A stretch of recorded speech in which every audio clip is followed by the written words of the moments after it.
Got a quick little video here. I finished the forward hold in the Grady White. Hope you like it.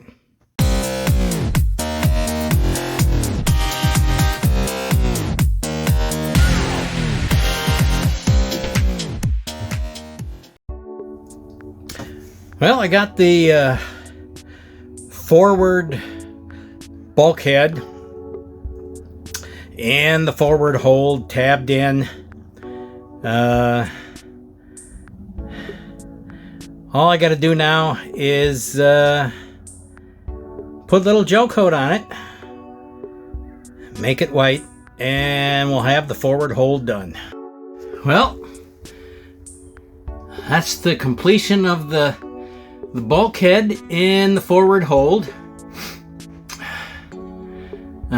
Put a layer of wax gel coat on it. It took 8 ounces with the roller. Although the rest of the hold, you see I've been walking in here with dirty shoes.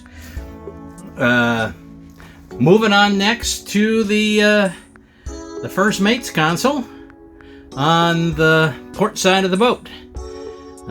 Taking a break, going back to winter time for a week. But so, I hope you enjoyed this. If you did, please like and subscribe.